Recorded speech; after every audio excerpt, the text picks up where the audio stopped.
এখানে যারা প্রাণ দিয়েছে রমনার ঊর্ধ্বমুখী কৃষ্ণচূড়ার তলায়, যেখানে আগুনের ফুলকির মতো এখানে ওখানে জ্বলছে অসংখ্য রক্তের ছাপ, সেখানে আমি কাঁদতে আসিনি। আজ আমি শোকে বিহ্বল নই, আজ আমি ক্রোধে উন্মত্ত নই, আজ আমি প্রতিজ্ঞায় অবিচল।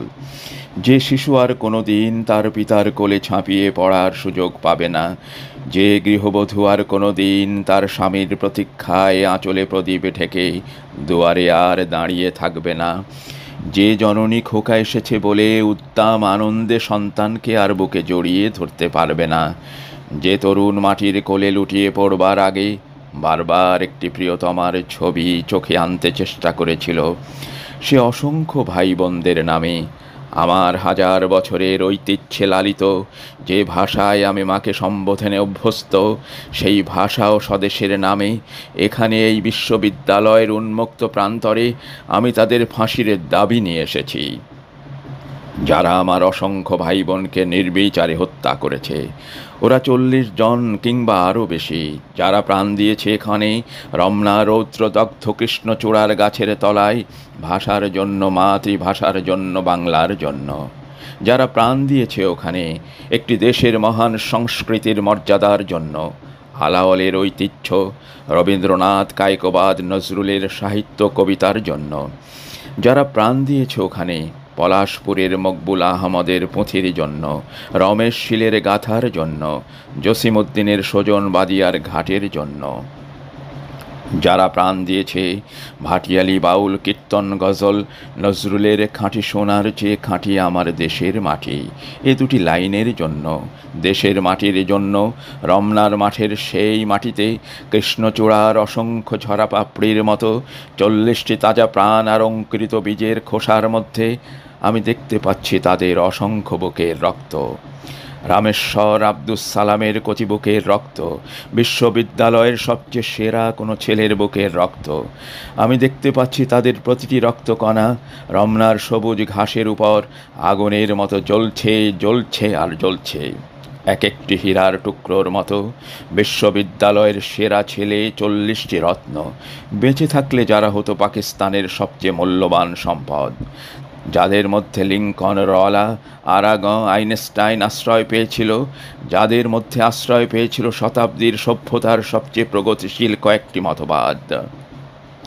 সেই 40টি রত্ন যেখানে প্রাণ দিয়েছে, আমরা সেখানে কাঁদতে আসিনি। যারা গুলি ভর্তি রাইফেল নিয়ে এসেছিল ওখানে, যারা এসেছিল নির্দয়ভাবে হত্যা করার আদেশ নিয়ে, আমরা তাদের কাছে ভাষার জন্য আবেদন জানাতেও আসিনি আজ। আমরা এসেছি খুনি জালিমের ফাঁসির দাবি নিয়ে। আমরা জানি তাদের হত্যা করা হয়েছে, নির্দয়ভাবে ওদের গুলি করা হয়েছে। ওদের কোনো নাম তোমারই মতো ওসমান, কারো বাবা তোমারই বাবার মতো, হয়তো কেরানি কিংবা পূর্ব বাংলার নিভৃত কোনো গাঁয়ে কারো বাবা। মাটির বুক থেকে সোনা ফলায় হয়তো কারোর বাবা কোনো সরকারি চাকরি। তোমারই আমারই মতো যারা হয়তো আজকে বেঁচে থাকতে পারত, আমারই মতো তাদের কোনো একজনের হয়তো বিয়ের দিনটি পর্যন্ত ধার্য হয়ে গিয়েছিল।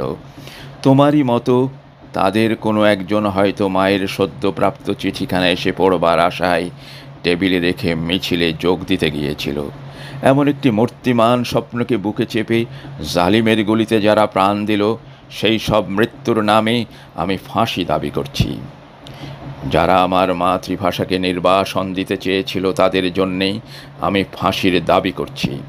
যাদের আদেশে এই দুর্ঘটনা ঘটেছে তাদের জন্য ফাঁসি দাবি করছি।